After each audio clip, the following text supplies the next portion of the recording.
missions. Our mission is basically increase the range, payload, and endurance of other airplanes in the air. And I appreciate we've all gone through this COVID thing, and we all have different missions we've had to perform. And this was one of them early on, wasn't it? Finding toilet paper and soap and hand sanitizer. I just thought that was a good picture of a Lockheed airplane, Dr. Paul, and what it takes to suit up in SR-71s. Yeah, spacesuit. Yeah. I want to go through air refueling history just for a little while before I get into the Afghan and Iraq wars. I was the chief of the air refueling control team for Operation Anaconda, and then again for the invasion of Iraq. And I'm going to talk about that here in a few minutes, but I want to go through just the basic history of how did we get to air refueling. And it goes back all the way to 1921. And this is a picture of the first air refueling. That gentleman's name is Wes May. He's walking off the wing of a Lincoln Standard onto a Curtiss Jenny with a 5-gallon gas can on his back. He walked through the wires of the Curtiss Jenny, got in the front cockpit, and dumped that can into the gas tank. That is the first known air refueling. Obviously, they said, we got to come up with a better way to do this. So 2 years later, two gentlemen came to General Fichette, who happened to be the Air Corps commander, and says, hey, I think I've got a better way to do this. One gentleman was named Lowell Smith. He was a captain at the time. And he had been working on railroads before he went into the Air Corps. So he knew a lot about valves and gas and so forth. And General Fichette had him design an air refueling system like you see here. So in October of 1923, flying out of what is now Coronado Island Naval Air Station, but used to be called Rockwell Field. It used to be a shared base. He took off and they spent 37 hours in the air refueling, as you see here.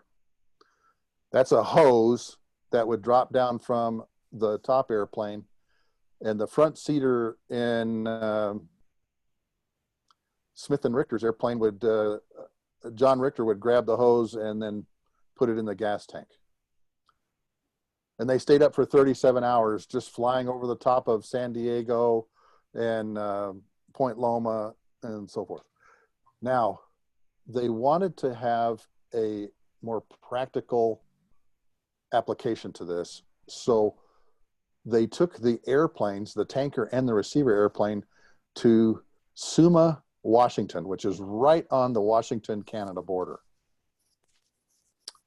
Taking off, they started south, and their first refueling was over Eugene, Oregon. And two of the tanker aircraft filled them back up, and they continued on to Sacramento, where two more airplanes refueled them.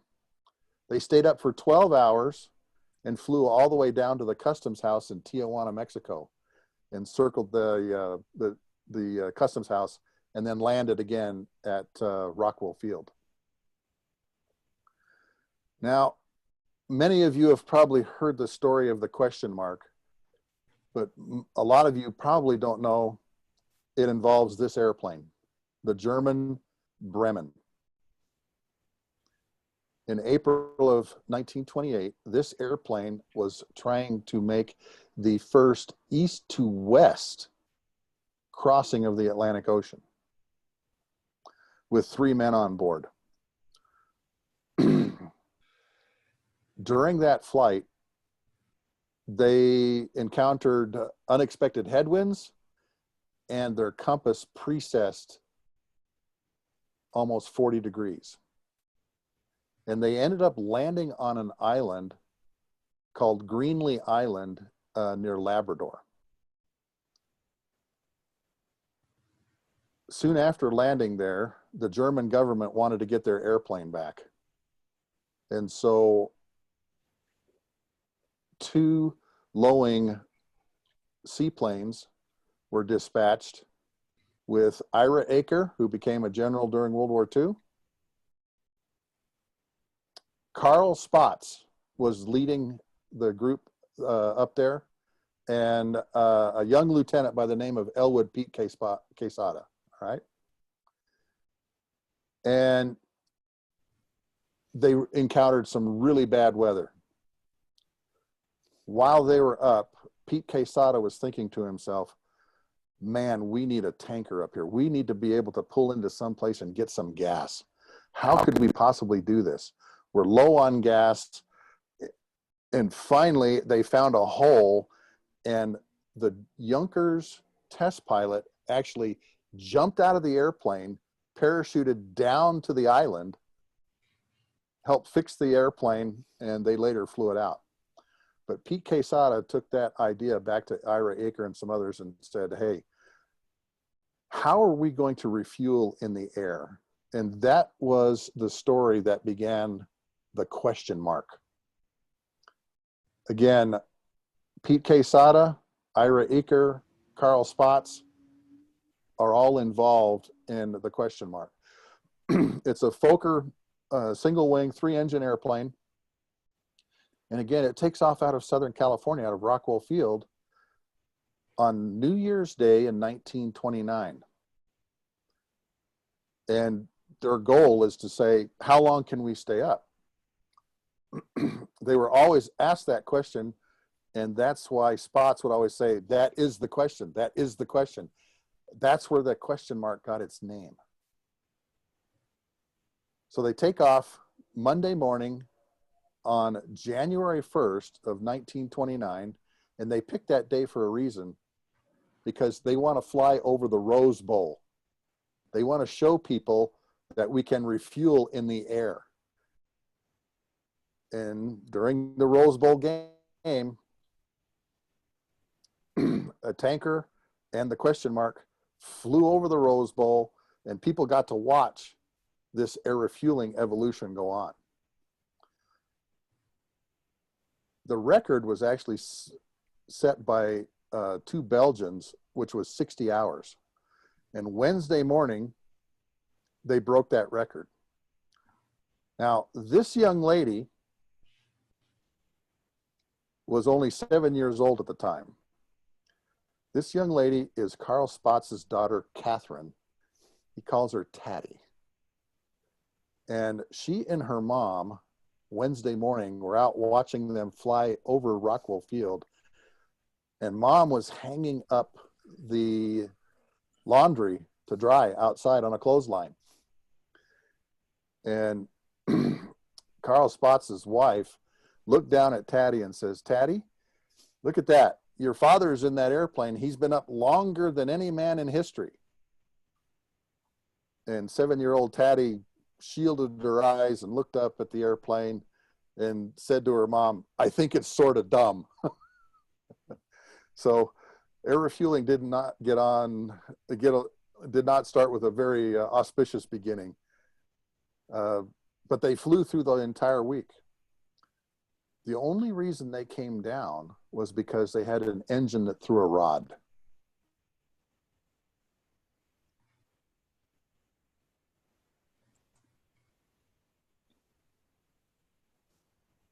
Friday afternoon, around 4:37.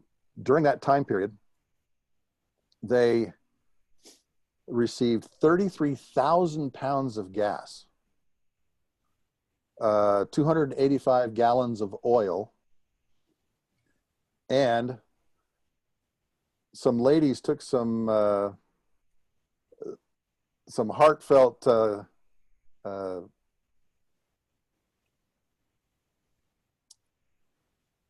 they were taking some time to cook them a meal for New Year's Day.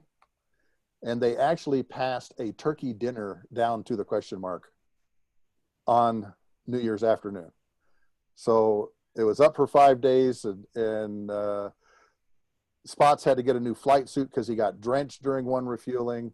All of these different things that happened. But the report that he has written is in the archives, and it says in the report that he wrote, we could stay up as long as we wanted to.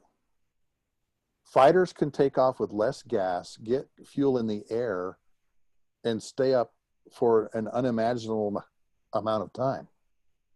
Bombers could take off with more bombs and less fuel, which would be safer, and fly to distant targets that we aren't even thinking of now. And to give you an idea of how forward-looking that report was, in January of 2017, just before President Trump took office, 2 B-2 bombers left Whiteman Air Force Base, loaded with 80 500-pound JDAMs in each of their bomb bays, and flew to Libya. They refueled 17 times during that mission, and they took on 955,000 pounds of gas between the two airplanes. Clip 11 and Clip 12 were their call signs, flying back and forth to Libya. And now it seems, for us, it just seems like a regular thing that everyone does. Refueling happens every day. Since 9/11, we have offloaded about 24 billion pounds of jet fuel out of Air Force tankers. 24 billion pounds. So the British are really the country that moved air refueling along. Sir Alan Cobham created the first air refueling company in October of 1938 called Flight Refueling Limited. And what you see here is Patrick Hornage in the Meteor refueling off of a Lancaster tanker in 1947. Alan Cobham created the first patented air refueling system called the grappled lined looped hose system, where the tanker would trail a wire with a grappling hook on the back of it, and the receiver would trail another line behind it, and the tanker would actually go over the top, grab that line, reel it in, hook the refueling hose to it, and then the receiver would reel in the hose once they were connected and put it in its fuel system, and then the tanker would fly at a higher altitude and basically drain its tanks into the receiver. Now, that rendezvous took about 10 minutes to accomplish.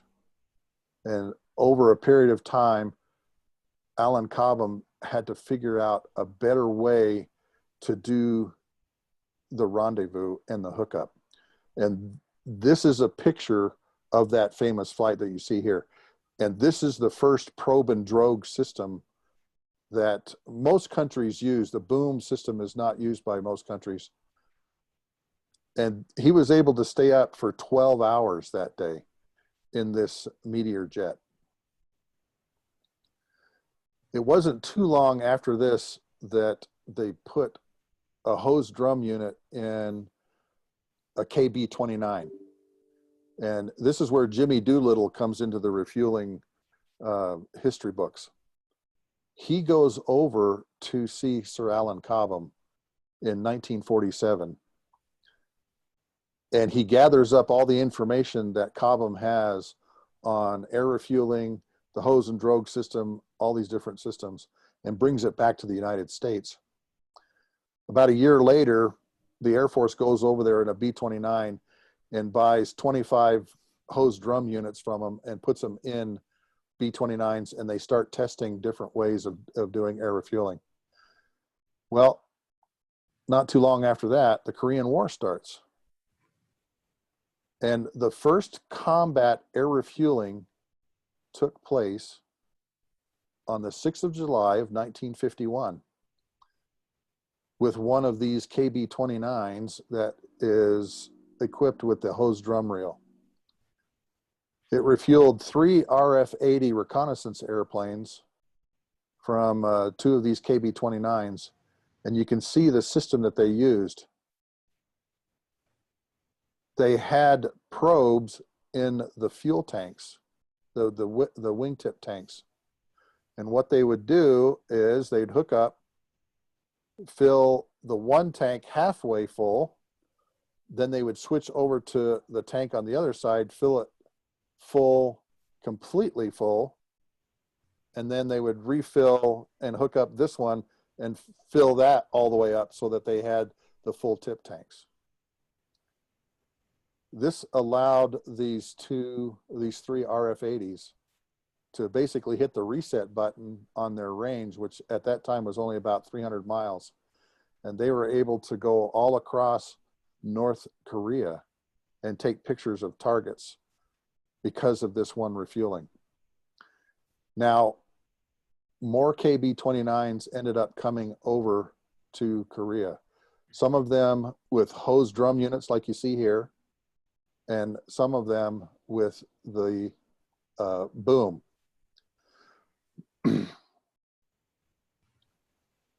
Curtis LeMay didn't like hose refueling. We only can pass about 1,000 pounds a minute. They put 2 hose units in a B-47 and refueled another B-47 from it, and it took almost 90 minutes to pass all the gas. And Curtis LeMay just said, that dog don't hunt. So he took 2 of Wright-Patterson's B-29s and began tests to find out what is the best air refueling position for the receiver, what is the best for the tanker. And they went through several different flights, and they came up with the concept that the tanker would be higher, the receiver would come up under the tanker, and that was the best way to get gas. The next problem they had to work on, though, was figuring out how they could offload more gas faster. And this is where the boom system came into being. The first boom system was again installed on a B-29, and they were able to pass about 4,000 pounds a minute through the new boom system. And that boom system came just in time, again, for the Korean War. So you had drogue-equipped B-29s, which are called KB-29Ms, and you had boom-equipped KB-29s, which are called KB-29 Papas. And this is where the radio call came into existence. Are you a mama or a papa? And that was a receiver's way of finding out if the KB-29 had a hose on an M model or a boom on a P model. But throughout the Korean War, there was air refueling happening, like you see with this Tornado RB-45 here getting gas from a boom receiver. Now, the next problem that they had, obviously, is you have a propeller-driven airplane giving gas to a jet plane. And this caused a lot of problems because the propeller-driven airplanes would have to, what we call toboggan, about a 300 foot per minute descent in order to stay at the right speed of the jets. And we have to thank the CEO of Boeing for creating the first jet tanker. Bill Allen knew that the B-52 and B-47 were on the drawing boards and were going to be Strategic Air Command's new bombers.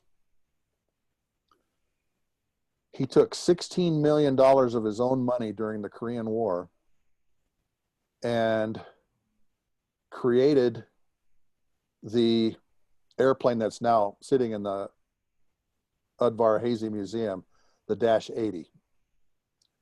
The Dash 80 was originally designed as the tanker, and they actually put a boom on it at one time.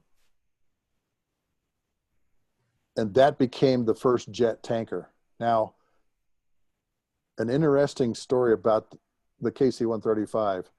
In 1954, the Air Force had its first tanker competition for a jet tanker. Boeing also lost that competition. As a matter of fact, they came in third. Lockheed's L-193 tanker came in first. A version of Douglas's DC-8 came in second, and the KC-135 came in third. But the reason we have KC-135s is because Bill Allen said, look, I can get mine made sooner, faster. And the Dash 80 was flying with the boom on the back. They couldn't pass any gas through it. And he was able to convince LeMay, hey, look, our airplane is already flying. So they bought 25 KC-135s, and Lockheed couldn't get the L-193 off the drawing boards. And so LeMay says, well, I'm going to buy 200 more. If I'm going to buy 200 more Boeing KC-135s, then I'm going to cancel the L-193 contract, which he did. And that's, in fact, how we got the KC-135s. I flew KC-135s for 25 years. And my aviation origin story starts in Los Angeles, where I was born. As a young 5-year-old kid, I would stand on my grandfather's car, the hood of his car, on Aviation Boulevard, which runs the length of Los Angeles International's runways. And I had 707s and DC-8s coming in over my head, 100 feet over my head. And I said to myself, why work for a living when I can do this? And so as a very young kid, I wanted to fly 707s. I dreamt of flying 707s. And I got to do it for 25 years in the Air Force. I loved the mission that they did. The airplane is a great airplane. It's going to be around for a long time. And the first real test of the KC-135s came not too long after they were introduced in the Air Force inventory. The Cuban Missile Crisis of October of 1962 was the first real battle test of KC-135s. I know many of you have been to Orlando International Airport. Its four-letter identifier is KMCO. And the reason for that is because it used to be Old McCoy Air Force Base. And if you go to the southwest corner of Orlando International Airport, you will see that the old Cold War alert facility and Christmas tree is still there. I was there about 2 years ago and actually got to see it through the fence. Orlando became a very, or McCoy Air Force Base became a very, very intense operations base for the Cuban Missile Crisis. At that time period, they had missions, they were called Chrome Dome missions. And the B-52s were flying airborne alert, carrying 2 to 4 nuclear bombs. They had 3 different tracks that they went. One was called the Thule EWGCI, where they had a B-52 that would hold over the Thule early warning site. They had a south route that went across the Atlantic, through the Straits of Gibraltar, into the Aegean Sea and then back out again. And then they had a northern route, which went up the eastern seaboard, across Canada, would hold over Alaska, and then come back down to their bases in the States. Now, the KC-135s at that time period, only about 2/3 of the fleet was flying at the time, because we were using KC-97s. But the KC-97s couldn't keep up with the jet-powered airplanes. So the KC-135s were flying a lot of missions.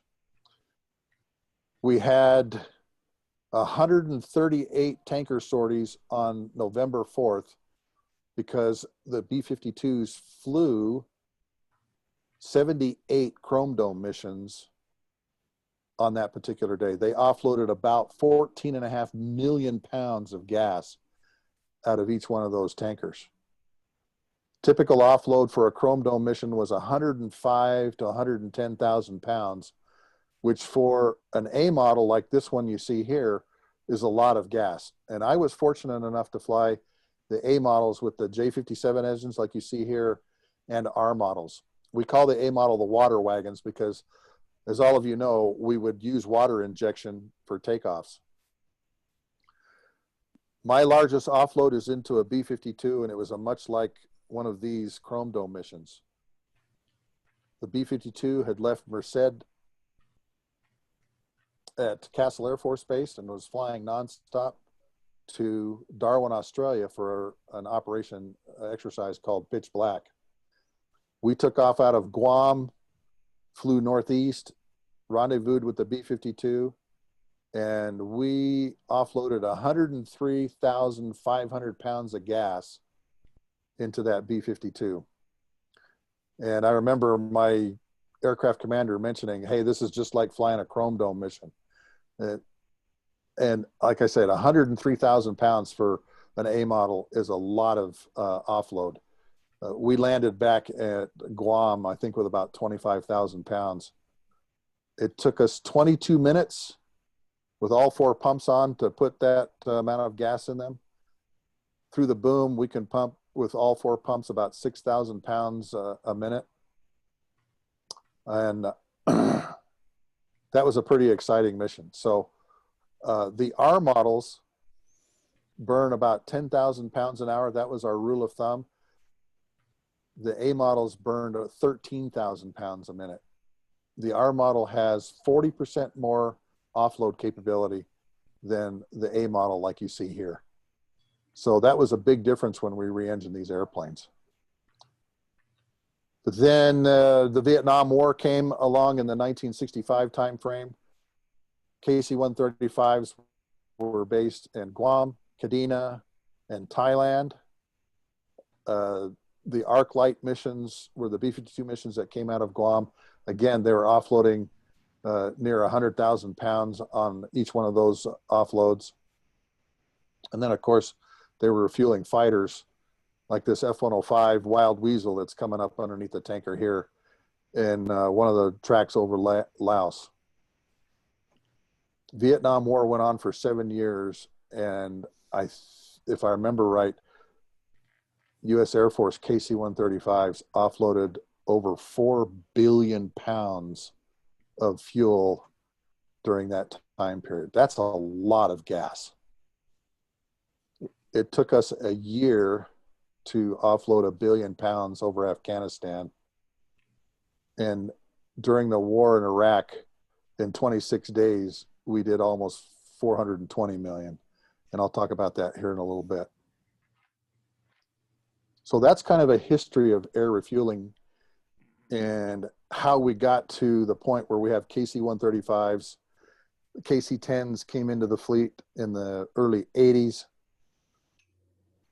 On a typical mission, we take off with 180,000 pounds. That's kind of our war load in the R model. The KC-10 takes off with 320,000 pounds of gas, burns about 20,000 pounds an hour. So that kind of gives you your rules of thumb for mission planning for the KC-135 and KC-10 community. To give you an idea of what 180,000 pounds is, that would allow most of us to drive our family car for 27 years. That's how much we use on one mission. A little over 27,000 gallons. In a typical family, sorry, gentlemen, I don't know what that was. Probably a golf ball. I live near a golf course, so every once in a while the house gets hit by a golf ball. Mm-hmm. Anyway, a typical family uses about 1,000 pounds, 1,000 gallons a year.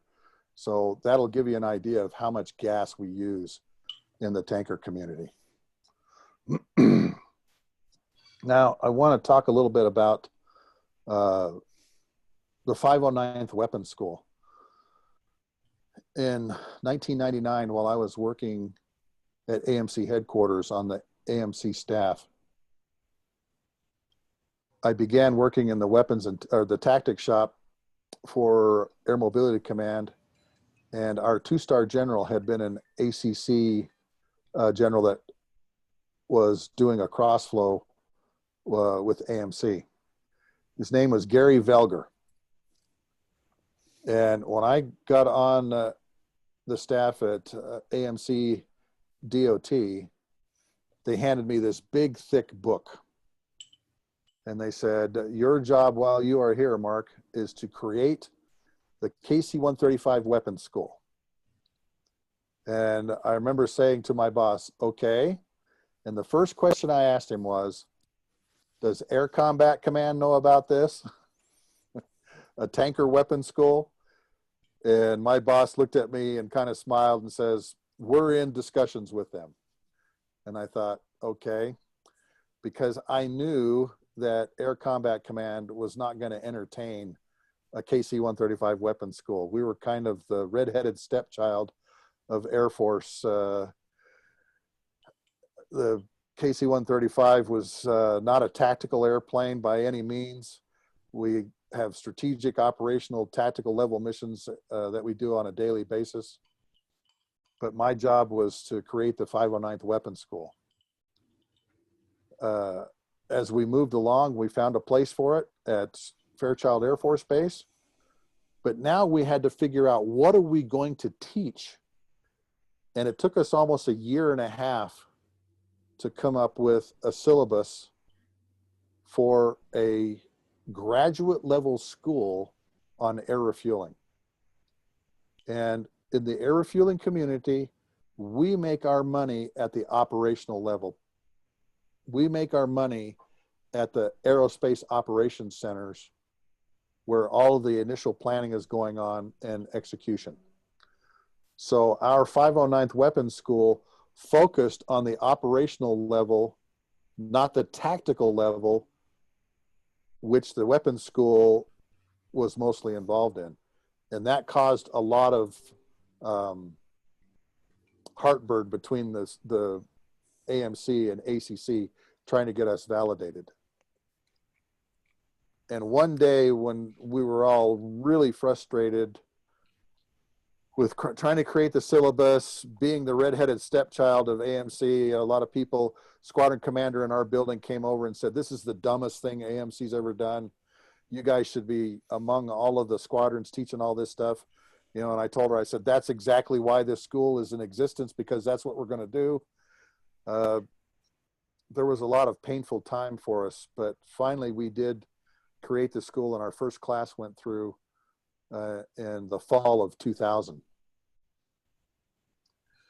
I was the DO of the school, the second in command, until April of 2001. I did not make the squadron commander's list. And my boss said, okay, well, find a job, find something to do, which means I was done at the weapons school, and that was his, nice to have you here, see ya. I left and went to the Fairchild 92nd Air Refueling Wing, and they put me in a position where I couldn't use all of this experience and knowledge that I had gained from creating this school. Our third class was going through on 9/11.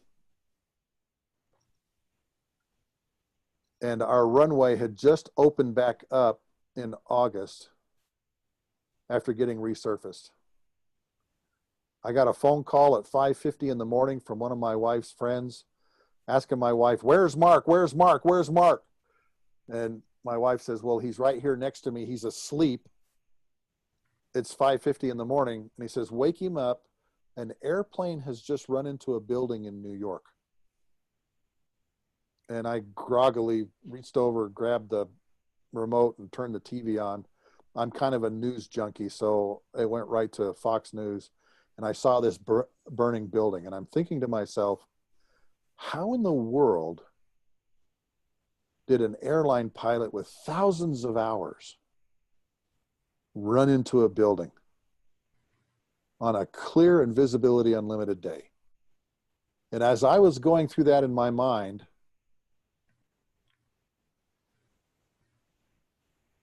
the second airplane hit the South Tower. And I launched myself out of bed, went in, took a shower. And while I was in the shower, my wing commander called and said, "Come in right now. We're going to have heavy tasking."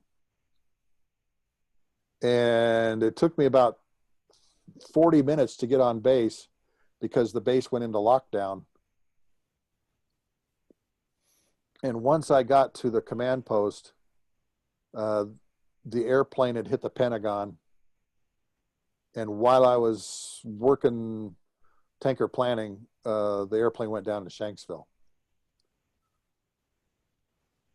But I knew we had a number of problems because, first of all, fighter airplanes are already airborne needing gas. One of my good friends who flies for the Fresno Guard got a phone call at exactly the same time I did at 5:50 in the morning. His wing commander told him, and this is a quote, "Come in now, don't worry about the lights." And he said, "Sir, I don't know what you mean." He says, "Turn on the TV, get here as fast as you can." So he reached over, turns on his TV, sees the tower burning, gets dressed, and 45 minutes after that phone call, he's flying an armed combat air patrol over San Francisco International Airport. And he said it was the most surreal event in his life because he is also an American Airlines pilot. So I want you to think about this dilemma. You've launched off of alert, you've launched off of in an airplane loaded with air-to-air missiles, and your job is to shoot down other airliners, potentially an airliner from American Airlines, which he flew for. He and his flight lead began working out their rules of engagement on the radio while they were flying because there was no rules of engagement for engaging and shooting down an airliner over the US. And he told me something very interesting. He and his flight lead said, "We will shoot together. If we have one target, we will shoot together. So neither one of us has to live with the guilt of, I shot down the airliner." The other surreal thing was looking down at San Francisco International Airport and seeing nothing moving. There were no trucks moving, no cars moving, no airplanes taxiing out. He just said it was a surreal moment for him. So now we've got fighters airborne, and now the tankers need to get airborne, and we haven't gotten any tasking. NORAD hadn't sent out any messages yet to the tanker units to start flying. We started putting airplanes on alert, getting them all ready, putting 180,000 pounds of gas on them. But it took us about another 30 minutes for us to actually get a message saying, "All right, launch your first airplane." The first airplane we launched out of Fairchild wasn't to support one of the fighters that was airborne. It was to go to Bozeman, Montana. They ended up picking up the FEMA team that was the GO team for investigating things like it happened at the Twin Towers. They went and picked them up in Bozeman, got them all on the airplane, flew across the country. And normally when you're flying across the country, there's a lot of radio chatter, uh, talking to air traffic control and so forth. The pilot of this airplane told me afterward when he got home, he said it was the most eerie thing because when we were flying through Chicago Center's airspace, they told us, you are the only airplane we have airborne right now, except for some fighter planes. And as they got near Chicago, two Selfridge F-16s joined on the wing, said, you guys okay? Yeah, we're okay. You guys got any extra gas? Yeah, as a matter of fact, we do.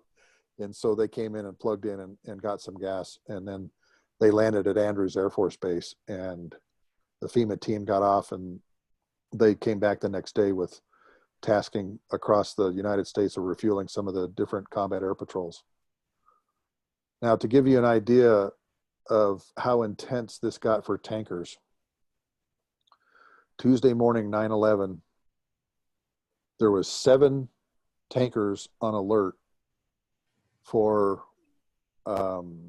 classified national missions.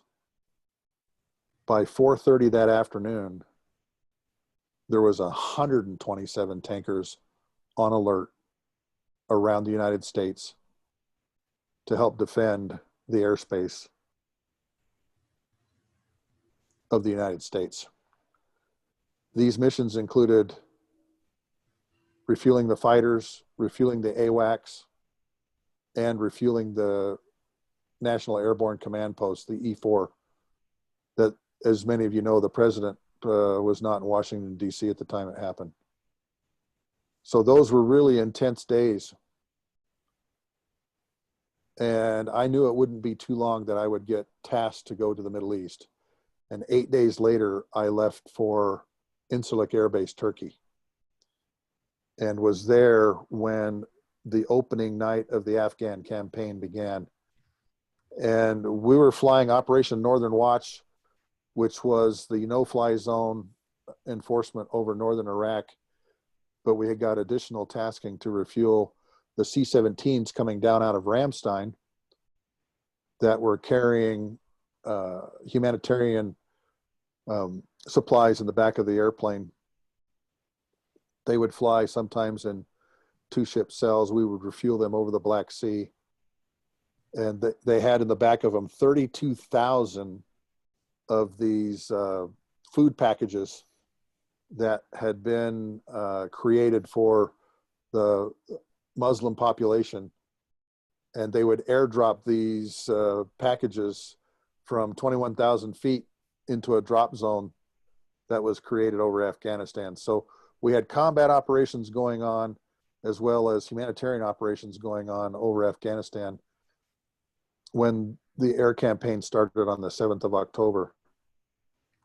Now, the opening night of the Afghan air campaign, we didn't have a lot of targets at that time period. We were still building a lot of the target folders and trying to figure out what we're going to go after. There was good intelligence that bin Laden was there. All of you have read and heard about the fight in Tora Bora, but we didn't know what kind of air defenses they had. They had surface-to-air missiles, they had fighters. We didn't know how they were going to react. So the first air refueling areas were actually in Pakistan, in Western Pakistan.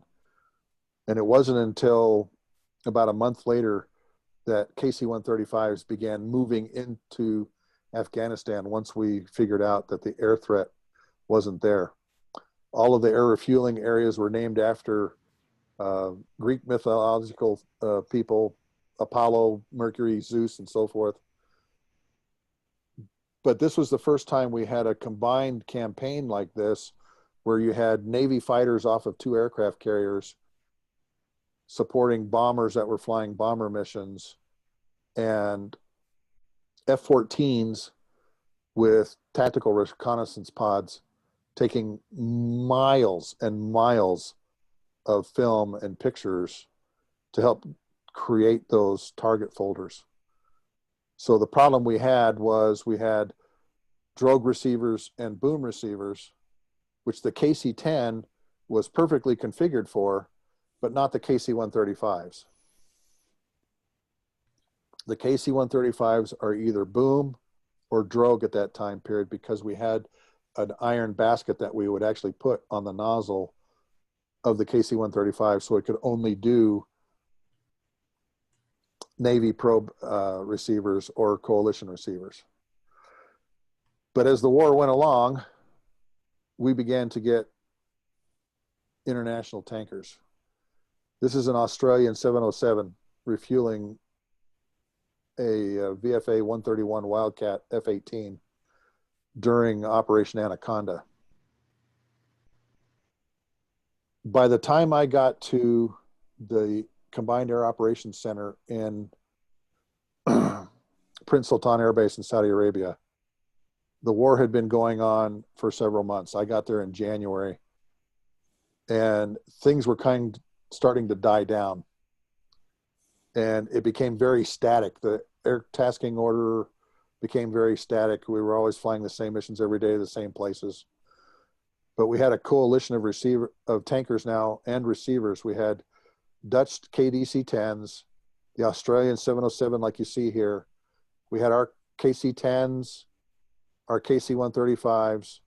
We had the French tankers, and then we had the British VC-10s, which were all flying missions over Afghanistan. And the NATO Air Refueling Manual became our Bible.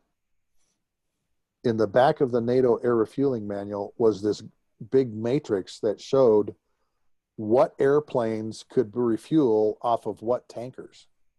And we didn't have that matrix in any of our air refueling manuals here in the States. So we had to rely on the NATO manual to make sure all of the airplanes were compatible.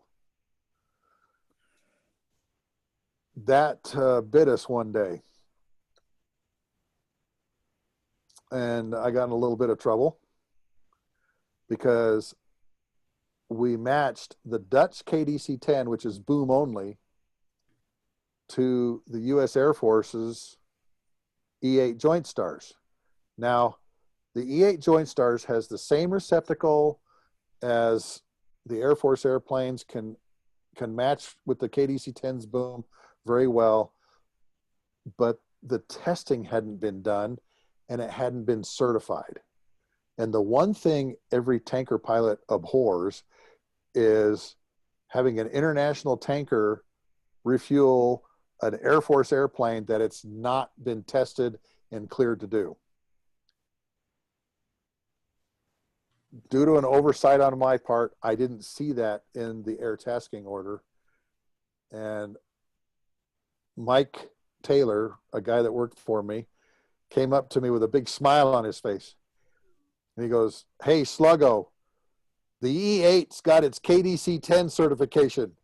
And I go, "What do you mean? They're not, it hasn't been cleared." He says, "Well, they've been cleared now. Due to an oversight on our part, they just refueled down in Afghanistan."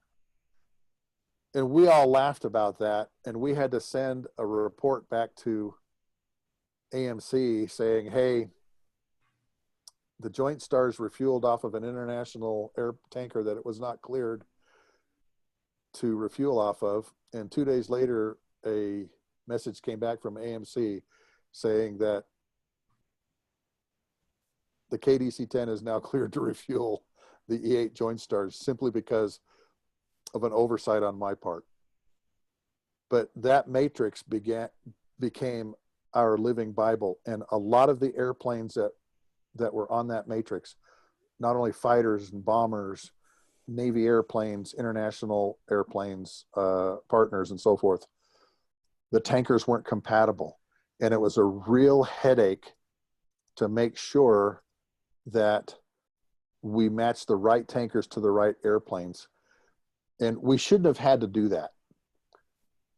The testing process and the certification process is very cumbersome. They have to do a ground test to make sure the boom fits in the receptacle before they do an air test and so forth. And the E-8, we just did it. simply because of an oversight on our part. And later on, the Australians did this correctly. When the Australians got their first A330 multi-role tanker transports, they had come over for Red Flag, which is down at Nellis Air Force Base. They kept one of their airplanes here in the States for an extra month and a half and refueled and did all the compatibility tests with all of the inventoried airplanes in the US. They did the Marine Corps airplanes, they did the Navy airplanes, they did all the bombers. They weren't allowed to do the F-22 at that time period because of the classification issues there. But now we have taken what the Australians did in that concept of let's get all the airplanes cleared now so that we don't have that problem. And it was a real issue for us during Afghanistan to make sure that all of the tankers could refuel all the receivers we had. There was French airplanes that the Australians couldn't refuel. The KDC-10 was only cleared to do 5 airplanes, F-16s, F-15s, MC-130s, the NATO AWACS, not the Air Force AWACS, and one other boom airplane. I can't remember what it is. And so it was just a problem. And those are the kinds of planning issues that every tanker pilot, when he's at the operational level working to plan all these missions, has to go through. Now, Operation Anaconda came up on us very unexpectedly.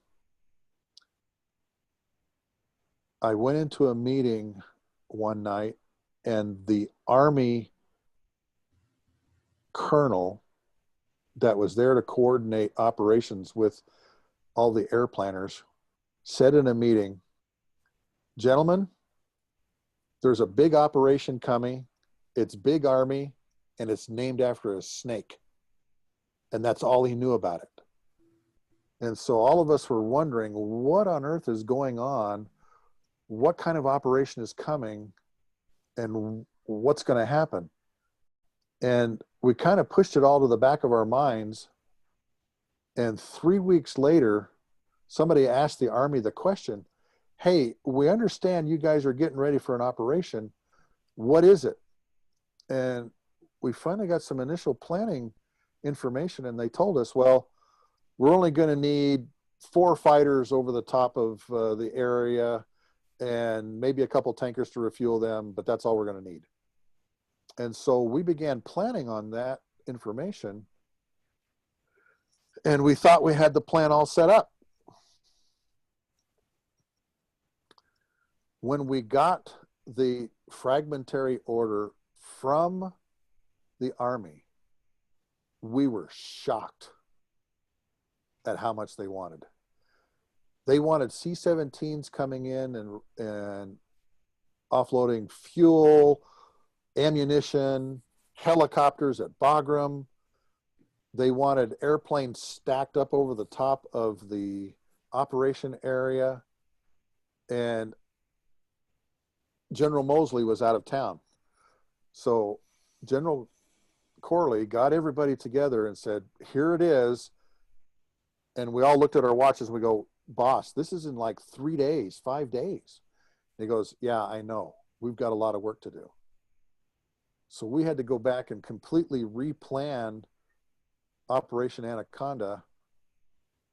And one of the first things that we should have done is put a Predator UAV, or several of them, over the top of the Shaikut Valley.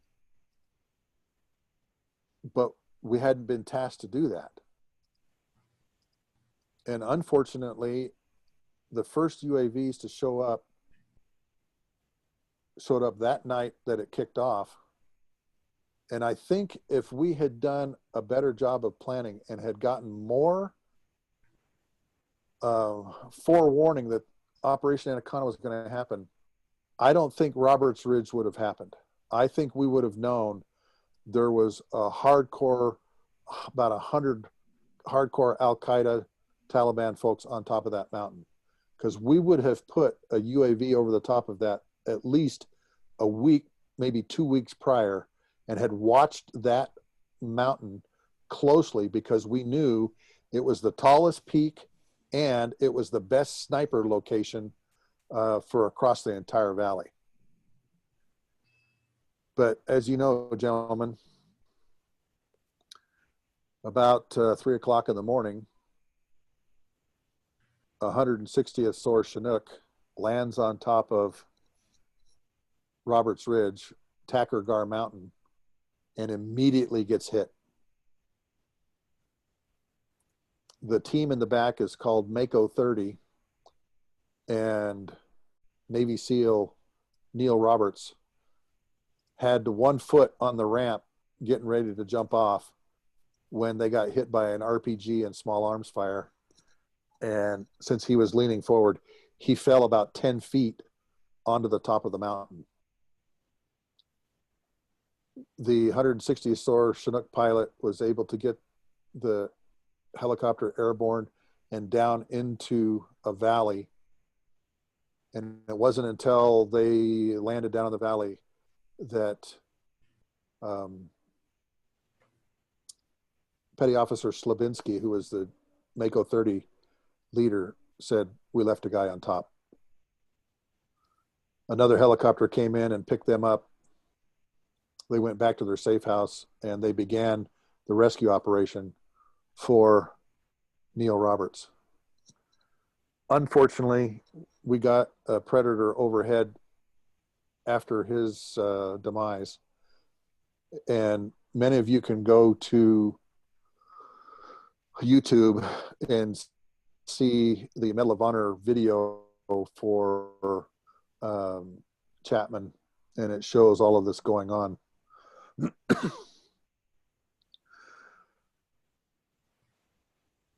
It wasn't too long after this happened that they started putting airplanes over Takur Ghar Mountain, but the whole operation had gone sour, and we knew that gas was going to be a real issue.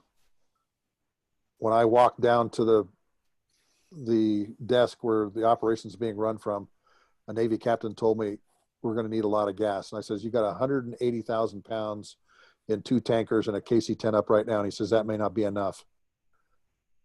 They started stacking airplanes over the top of Takur Ghar Mountain and began the rescue of not only Neil Roberts, but Mako 30 goes back in on another helicopter.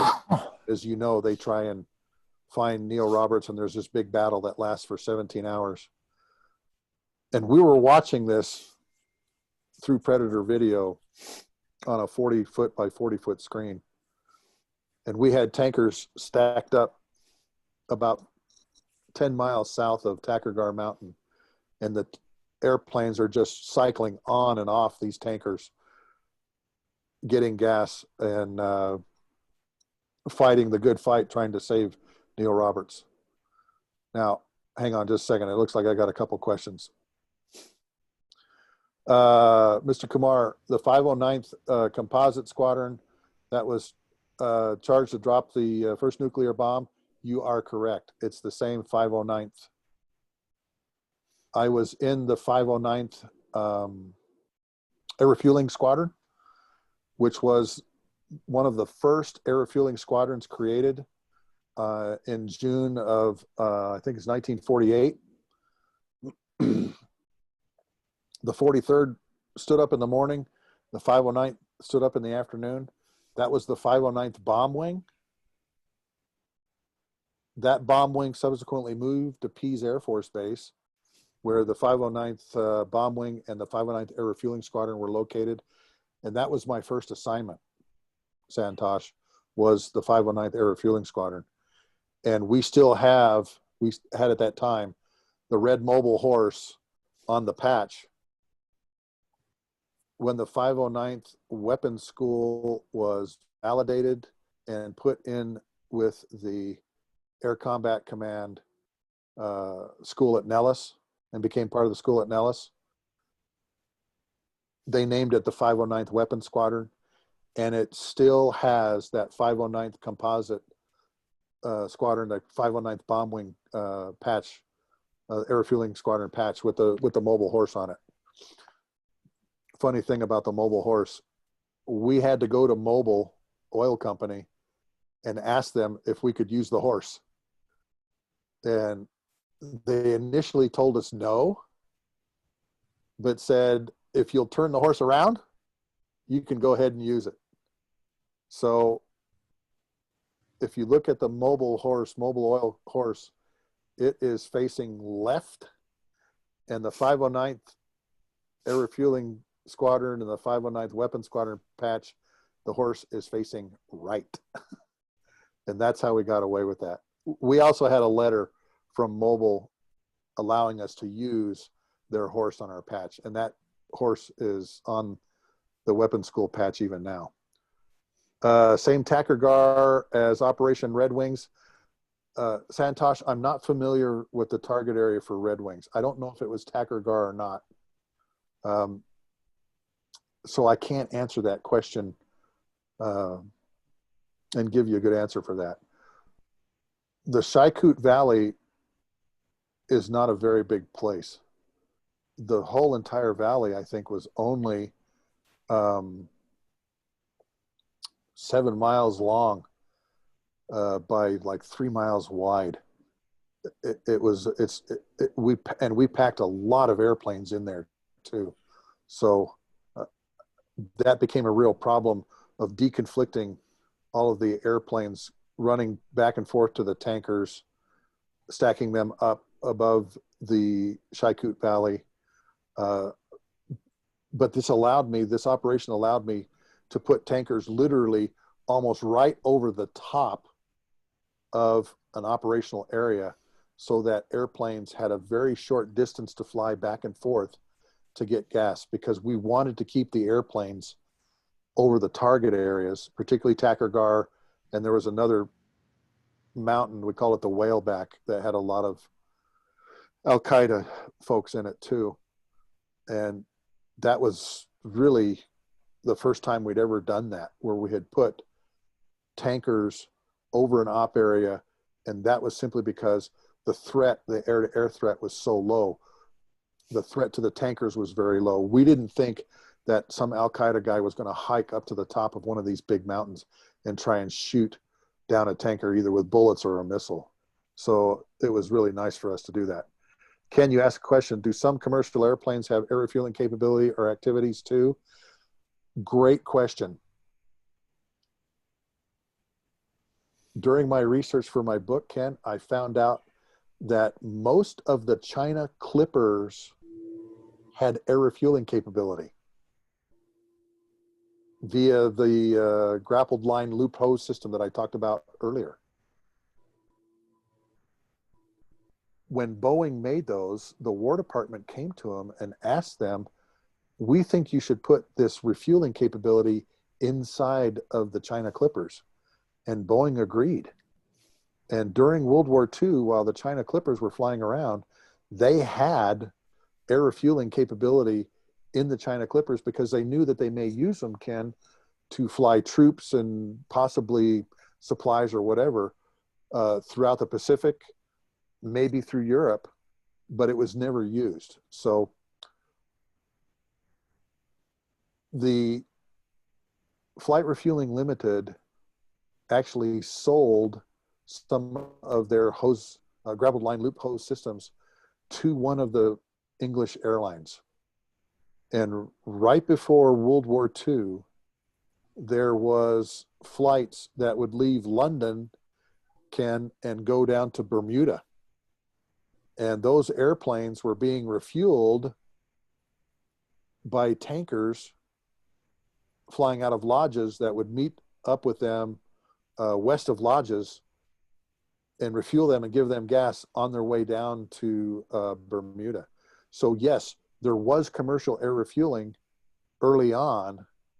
The China Clippers, the Boeing Clipper airplanes, were built with air refueling capability in them, but it was never used. The Air Corps actually ran some air refueling tests during World War II with a B-24 tanker and a B-17 receiver using that same grappled line looped hose system. But the War Department didn't want it.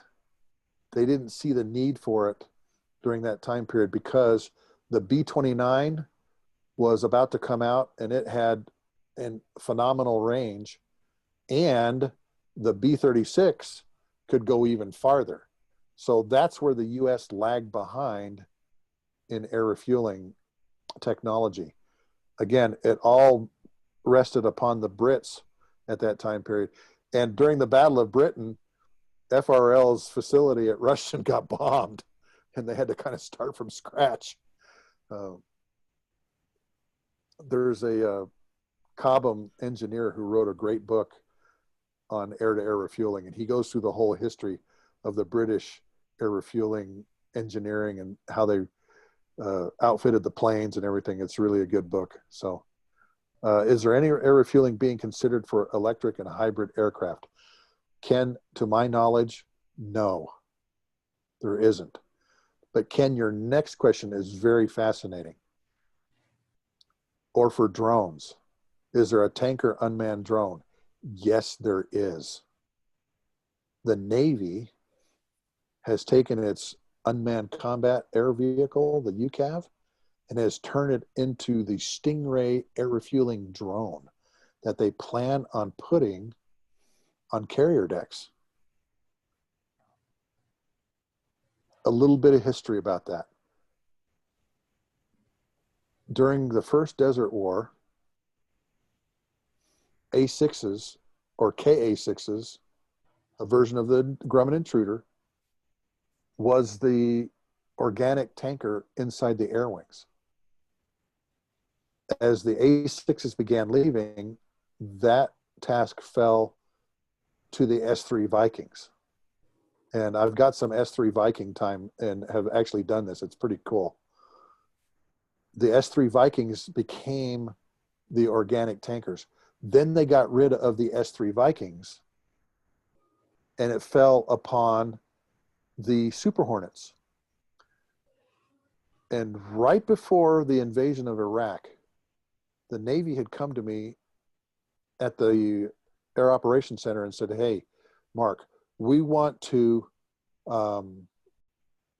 explore all the different missions that the Super Hornet can do. And one of them is air refueling to replace the S3 Vikings. And I said, great, let's do it. And they would put on the Super Hornets 4 external tanks, 2 on each wing, with what they call the buddy store in the middle that has the hose drum unit, but also carries gas. And they would fly the Super Hornet in what they call the 5 wet configuration. In other words, 5 tanks across the Super Hornet, all right? And that became the air refueling, or the air wing organic tanker. Now, the issue with that is, Ken, it takes a strike airplane out of the mix, because now you have an airplane that's capable of shooting missiles, dropping bombs, relegated to the tanker role, which you don't want. It was great for us, though, because what we did is we used a concept called hose multiplier, Ken, where we would have a KC-135 or a KC-10 in an air refueling area. And during Desert Storm, we put an A6 or KA6D on the wing of the tanker as another basket. And when the KA6 was out of gas, it would come in, refuel off of the tanker, fill back up, and they'll go back out on the wing. Because the problem we had was getting all of the big, huge Navy package, like 26 airplanes, across the hoses to refuel before they went into Iraq during Desert Storm. And a young lieutenant on a carrier came up with this concept of hose multiplier, using a Navy tanker next to the Air Force tanker as another hose that they could plug into. So we would refuel them, Ken, as 5 ships of KC-135s, and then there would be 5 A6s, KA6s on the wings, so that we'd have 10 contact points to fill these guys up. Okay. Oh, Greg Lynch, you ask a great question. Boy, we could spend all day talking about that. I'll get to it in just a second. Okay, Greg?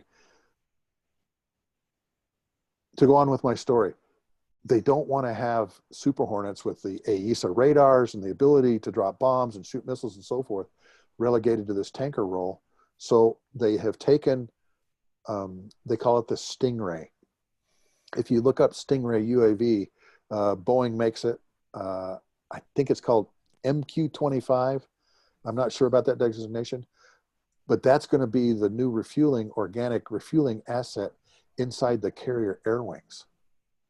That's a great question, because now we're going to get to see how this works. We know it works, Ken, because they have done refueling tests of the UCAV coming up behind a commercial Omega 707 out at Patuxent River. And it did it real well. They had some initial problems with it. What was happening was the big stabilizers on the 707 tanker, Omega tanker, at certain points would block the GPS signal coming into the UAV, but they were able to work around that through a networking technology like Rockwell's or Collins now, TTT, and so forth. And it works really well. That Rockwell or Collins networking technology now allows that UAV to land on the carrier deck. They've launched it off the carrier deck. They've trapped it on the carrier deck. And I'll tell you a funny story about it, Ken. When I was out at Patuxent River working with the TTP people, this box is part of the UAV, and they told us, they says, you got to put some slop in that box. And we went, what are you talking about? And they said, the hook on the UAV is hitting the same 6 inches on the carrier deck. And it's taking the anti-skid off of the carrier deck. You have to put some slop in it so it's like this, not like this, because that's a problem, because we have to go out and put new anti-skid on the hole that thing's creating, okay? And the first time, Ken, that UAV landed on the carrier deck, in order to be an air vehicle on a carrier deck, except for the helicopter, you have to have 2 nose wheels. And when that UAV landed on the carrier deck, the yellow stripe going down the landing area went right between the 2 wheels. That's how good that tactical network technology was in helping the Navy solve a very nasty problem. And now they're putting that networking capability in all these other airplanes. And I think the F-35 comes with it, that allows them to do pretty much an automatic landing, bring it right to the deck. But yeah, the Navy told us you had to put some slop in it because it was taking the anti-skid off of an area about this big because the hook kept hitting in the same exact place. Hey, Greg, to answer your question, there are commercial air refueling opportunities out there. I don't know if you know this, Greg. The Singapore Air Force has just bought A330 tankers, and they're getting rid of their old KC-135s, and a U.S. company is buying those. And what's really cool about them, Greg, is the Singapore KC-135s are equipped with wingtip pods and a boom. So they can do both receivers. Omega is only basket only, drogue only. So we're going to see some more commercial viability here. Now, AMC has resisted commercial air refueling for a long time, but we'll have to see what comes up with that later on. Yeah, you're right. Meta bought them. Greg, you're absolutely right.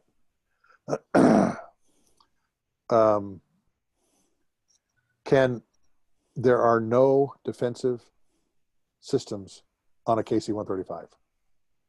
The new KC-46 has them now, but the 135 and the KC-10 relied strictly on AWACS warning them and the defensive counter air cap going out and shooting them all down and getting rid of them. We had to rely on them to do it. And you really want to make an Eagle driver happy, tell him that there's MiGs coming to him while he's coming off the tanker. All right. He's full of gas, full of missiles. That puts a smile on every Eagle driver, every air-to-air guy's face. Okay.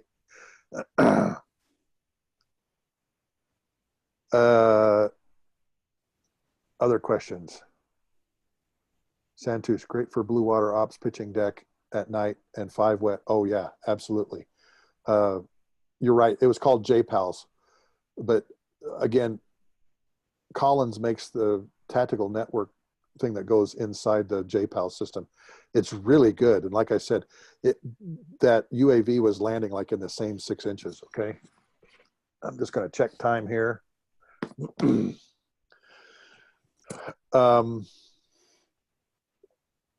was going to talk real quick about Iraq in the 2003 invasion. We'd actually started the war in June of 2002. We knew that we had to start getting rid of and nugging down the SAM system that was in southern Iraq, in the southern no-fly zone. And it started with Operation Southern Focus. General Mosley says, we've got to start doing this. So we did. That became kind of an air war in itself. We dropped, I think, 610 bombs during that time period right before the war started. So there was really no air defense system over southern Iraq by the time the opening night started on March 19th, the opening of Shakhanah. And we were able to put tankers inside of Iraqi airspace on the 4th night of the war because there really wasn't an air defense system. When the attack on Dora Farms, the F-117s attacked Dora Farms, the F-117 liaison officer was standing in front of my desk saying, Mark, I need gas tonight. And I said, yeah, sure. Everybody needs gas. And he goes, no, I have to have it tonight. And I go, what makes your target's queue any different than anybody else? And he looked at me with a smile on his face and he said, we found them. That's all he said. And what subsequently became the Dora Farms airstrike by the 2 F-117s, Ram 11 and Ram 12, is basically what started the air campaign. Now, a lot of people say, hey, you missed him. You know, he was miles away. Yeah, that's true. But Saddam knew that we were coming after him. We were coming after him hard. And one of the things that a lot of people do not know about the 2003 invasion is we were tanker limited. The first air tasking order that came to us Tuesday night for the Friday night opening, we were 42 tanker sorties short to fly the air campaign of Shakhanah. And the reason is we had tankers at home because the alert level went up, required about 150 tankers at home. Kim Il-sung thought it would be cool to raise the level in North Korea. So we had 25 tankers go to Guam. So I had to run the air campaign with about 100 tankers. And so we were gas limited. And it was one of the few times we had to go in and say, you don't have the gas to do this. And we had never done this. We'd never practiced this, okay? This is why we called Shakhanah became mad and pissed off. Because we did not fly the Shakhanah campaign opening night because we didn't have the gas. And that shocked a lot of people. A lot of people took notice of that. We had sent a lot of tankers to the boneyard to include our models. As some of you know, the DC-10s, the KC-10s are now going to the boneyard, and we're still having problems with the KC-46. And I think that's where this commercial air refueling piece may come into being as a great opportunity to do a lot of the training issues that we have to do back here to get everybody trained for air refueling to maintain their currency. That would be great to do that with commercial tankers, and then let all the operational stuff and some of the strategic stuff, air refueling missions, go to the Air Force tankers. And as you know, a lot more countries are buying tankers now.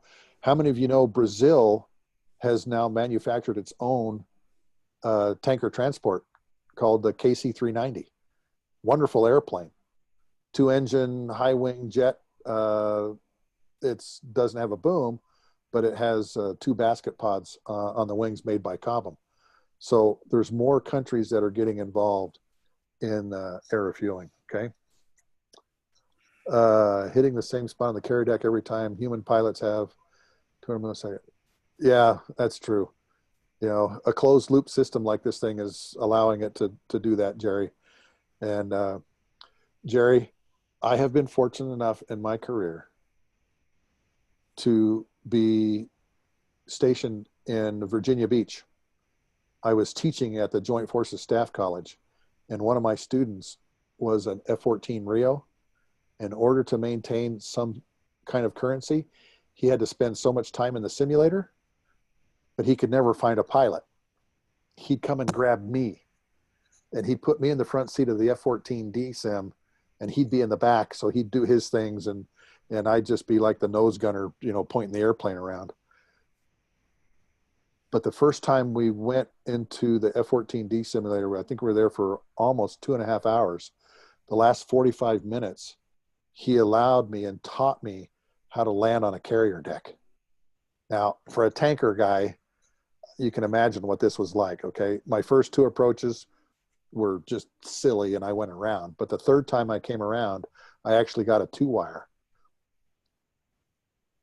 And in subsequent opportunities that he gave me to fly the F-14 sim so he could maintain his currency, I got better and better and better at it. But like you said, the last time we went up in the F-14D sim, Jerry, he put the weather down to minimums for landing on the carrier deck.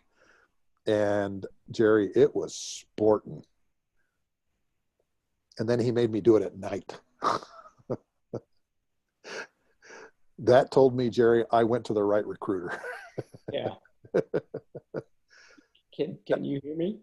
Yeah, I can sure hear you, Jerry. Yeah. My first job out of school was doing a motion-based simulator, landing on a carrier, Yeah. and I've had all those same experiences. And yeah, it's really, really impressive. It is. It's really, and when I got out, when doing the night ones, Jerry, I was sweating, you know, because that was, but I got better and better at it. I had four opportunities to do this, so it was good. Santouche, yes, Embraer makes the KC-390. Go look up the KC-390. It's really a nice airplane. So anyway, gentlemen, I think my time is up. If there's any more questions, I could spend another 1.5 hours talking about the Iraq War and all the problems we had. I was able to brief Northrop Grumman, Airbus, and Boeing during the KCX competition on what the dream tanker should look like. And Ken, maybe we'll have me come back some other time and we'll go through that. Yeah, I would love to arrange, those fascinating stories. I know there's much more than that. So, yeah, we'll keep in touch. We'll arrange for your Yeah. next. Gentlemen, right. I really appreciate this opportunity to come talk to you. Ken, thank you for allowing me to use up some of your Saturday to tell the stories of a knuckle dragon tanker guy. Again, if you want some more stories and pictures, my book is called Tanker Pilot Lessons from the Cockpit. I had my camera on the cockpit floor everywhere I went. I left the Air Force with about 4,000 color slides. So there's 32 really good pictures in the book that I took during some of the missions. And you'll get to see the airplanes loaded live, gentlemen. So, and you can buy it on Amazon. Mark, great presentation.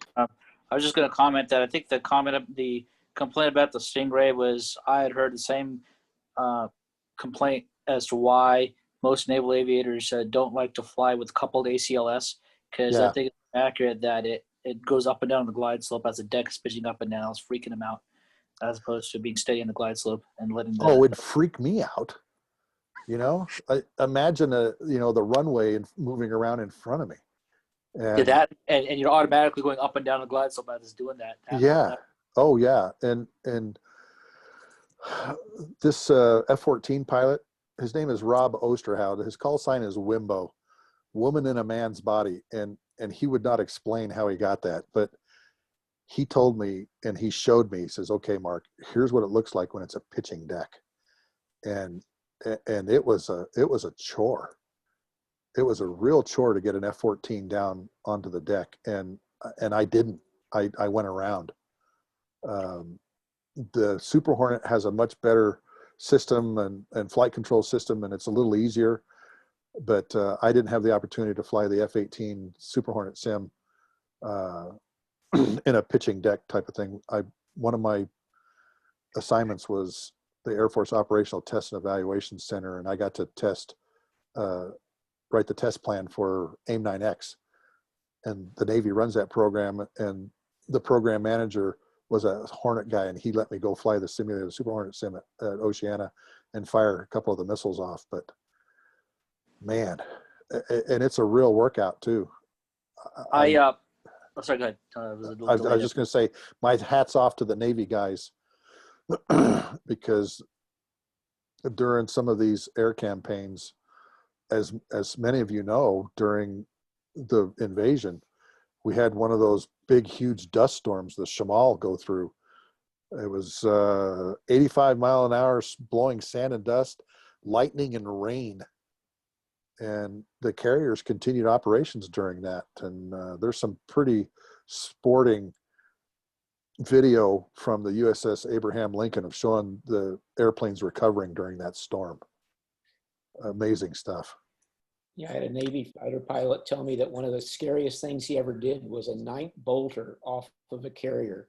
Yeah. And this was back in the early days of turbojets when he said the engine response to throttle was not that good. So some of those early jets, when you went off the deck in a night bolter, you had to push the nose over to get to gain airspeed before you could pull up and fly away. And he said that was the hardest thing he ever had to do. Yeah. That's why they go to full burner. Yeah. As soon as they touch the deck, and if they get far, great. But if not, they use that extra time to spool up. He said that those early turbojets, they wouldn't spool up that fast. So you didn't have enough power when you went off the deck in the bolter. You had to push over to gain airspeed. Oh man, and you're not that far off the ocean either. Yeah. He said they were taught, I believe, count to 10 or something like that before they pulled up. So see, I've got 10 cats and traps on 8 aircraft carriers. Most of them are in the back of the cod, but I had 1 2-hour S3 flight over the Indian Ocean. And I remember looking out the window when we were getting shut off going, man, this is crazy. I love doing it. It was a lot of fun. It's an e-ticket at Disneyland, that's for sure. But coming back into land, it was clear, visibility unlimited. The ocean was like glass. And he says, Mark, it's not usually like this, okay? Usually this deck is bouncing around a little bit more. I just happened to be flying on a good day. Maybe that's why they let me go up, was because it was a pretty calm day. Dave, it made carrier landings even easier now with Magic Carpet, which basically introduces DLC, which is on the F-14 manual, and to make it much easier. So the big joke doing SCTP when they're presenting it, it's so easy that even an Air Force guy can do it. Was the slogan. Well, I get to raise my hand and say I'm one of the Air Force guys that did it, but I did it in the sim, and the S3 pilot, he let me bring it. He let me bring the S3 up to the pattern, okay. But as soon as we got about 3 miles off the end of the deck, he just said, "Okay, I got it." I said, "Coward." It's funny you mentioned Wimbo because I know another Wimbo. He's actually the older brother, naval aviator of one of the Blue Angel pilots, and his call sign Wimbo is because why is my basket out? Because he trapped, because unable to retract his basket. Yeah. On the boats, he had his trailing his basket off the round down after he trapped. So we've left a few party favors with the Navy, with the basket coming off, and even off the KC-10. The KC-10 has a real nice soft one, but to give you an idea, the KC-135 basket, just the metal part alone weighs 251 pounds. So that's why they call it the Iron Maiden. Or the wrecking ball. Yeah, the wrecking ball. And we've knocked a few canopies and windscreens off, and there's been a few people that have come back to the boat with that thing, sitting out here on the right, staring at it. There's a famous story of a F-18C, a Hornet driver during Operation Enduring Freedom, who had that happen in combat over Afghanistan. You know how I know? Because I was the chief when that happened. Ah. It was a guy on the Stennis. Yes. Yeah, that made the... I think he was on the Blue Diamonds or something like that. Yeah. Yes, it was the Blue Diamonds. Yep. Yeah, that made the rounds on the email circuit. Everyone, infamous story. I was the chief of the air refueling control team when that happened. I was the guy that was part of the investigation team. Sure. And it happens. And it's funny because it happens. It's not the basket that's the problem. It's the wire wrapping that holds it to the knuckle. And it looks like a slinky, and the slinky is what smacked the side of his canopy. Because remember seeing the picture of the canopy all busted up? That's what did it. It was the slinky coming apart that smacked the canopy and broke the canopy. And I got to read the report from the pilot. He said he had the heat all the way up in his cockpit. And remember, this is like late winter. And so the bottom half of him is sweating and the top half of him is freezing. And he's all hunkered down behind the windscreen in the HUD, trying to stay warm all the way back to the ship. The story that I remember reading about it was that the basket was stuck on the probe, and then the end of it, the slinky or the little fitting on the end of it, beat the living crap out of his airplane. Yeah, it did. And it was about a few of those times I finally realized the canopy was going to give. Yeah. Yeah, he ended up landing somewhere like a Abbottabad or something like that. I don't think he made it back to the boat because he was just freezing. He was afraid that he was physically not going to be able to make it back to the ship, and they sent somebody ashore, I think, to recover that. Anyway, any more questions or comments? I posted a video from Carrier. You probably have seen it before, of the pitching deck when the Black Aces were aboard the Nimitz. They kind of show the pitching deck. But I got to do the pitching deck simulator once, and what they told me was that, and I actually found this to be true, you don't fly it any differently. It's actually identical, even though it freaks you out if you're up close. The only difference